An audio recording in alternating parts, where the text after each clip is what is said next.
Je vais me contenter de 5. 5 promesses de Dieu pour chacune et chacun d'entre nous pour 2026. Dieu te fait la promesse de te guider, de t'accompagner, de te conduire.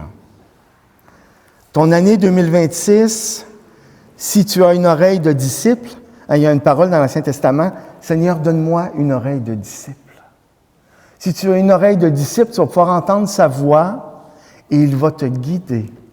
Il va t'accompagner dans tes décisions, dans tes choix, dans tes besoins. Il va être là, il va être présent. Mais parfois, on a l'attitude, comme au livre d'Isaïe, chapitre 40, ça dit « Mon chemin est caché au Seigneur, mon droit échappe à mon Dieu. » Des fois, on pense que le Seigneur ne nous voit pas, puis il ne nous guide pas. Quand on est en auto, là, puis qu'on roule, puis qu'il y a du brouillard, là, on ne voit pas bien loin.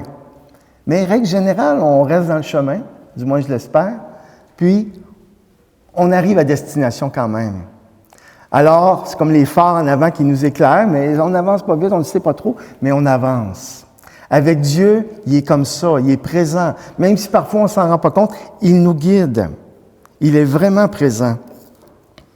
Et on a besoin, puis dans le psaume, ça dit « Je t'instruirai, je t'apprendrai la route à suivre, les yeux sur toi, je serai ton conseil. » Alors le Seigneur te regarde, il veut t'instruire, il veut t'apprendre la route à suivre.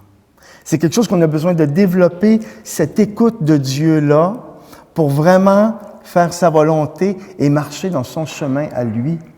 Et pour ça, il faut savoir écouter. Il y en a-tu que dans les conversations, ils aiment plus parler qu'écouter? Hein? Là, levez la main, ça va être intéressant.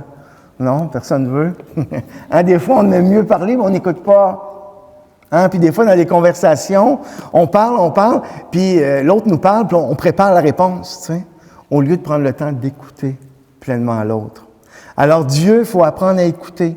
Puis dans nos prières aussi avec lui, il faut pas juste lui dire des choses. « Oh Seigneur, j'ai besoin... » Le Seigneur doit être là. « J'ai pas réussi à parler. Attends un peu. » Hein? Je m'arrête, Seigneur, je t'écoute, je veux que tu m'instruises. Je me mets à ton écoute. Je fais silence. Pour entendre sa voix, et il va te parler.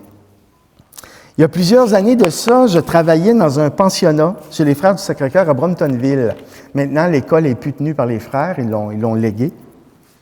Et j'étais éducateur au pensionnat, donc mon horaire, c'était l'horaire des élèves de 3 heures l'après-midi à 10h30 le soir.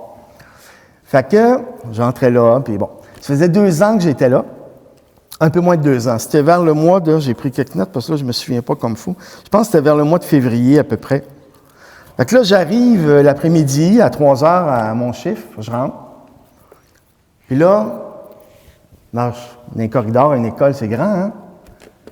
Puis là, j'ai été saisi intérieurement, comme par une lumière intérieure de Dieu. J'ai pas entendu de voix, là. Puis c'est comme si ça me disait, « Christian, regarde bien les murs, là. Tu ne les verras plus l'année prochaine. » Puis ce job-là n'était pas payant. Ce qui fait que j'ai essayé de voir avec le Seigneur, qu'est-ce que je dois faire, Seigneur, pour mieux gagner ma vie avec les enfants et tout ça. Parce que vraiment, là, la liasse n'était pas grosse. Hein, comme on dirait, là, il n'y avait pas beaucoup de blé, là. Hein? Fait que, puis là, j'arrive. Ah oui. Puis ça s'est reproduit à peu près 3 jours d'affilée. Que je rentrais, je marchais dans le corridor, puis là, j'étais encore saisi de « Christian, regarde bien les murs, tu ne les verras plus l'année prochaine. » Là, j'étais là, « Wow! » Mais après ça, ben, tu sais, ça a arrêté. Quelques mois plus tard, il y a un moine de l'abbaye Saint-Benoît qui m'appelle, un moine que je connaissais, qui était responsable du magasin de l'abbaye. Puis il m'appelle, puis il dit « Christian, j'aimerais ça t'engager pour être gérant du magasin. » Et je n'ai pas revu les murs de l'école l'année d'après. Hein? Fait que j'ai commencé à travailler à partir de l'été dans cette école-là. Le Seigneur m'a conduit. Je te guiderai. Hein? Il veut nous guider. Je t'instruirai. Je t'apprendrai la route à suivre. les yeux sur toi. Il avait vraiment les yeux sur moi. Je serai ton conseil. Je suis sûr que parmi vous, il y a des gens qui pourraient raconter des histoires comme ça, dans lesquelles Dieu, à un moment donné, est intervenu, un peu à l'improviste, puis a agi pour te guider, pour être ton conseil. Ça, c'est ma première promesse.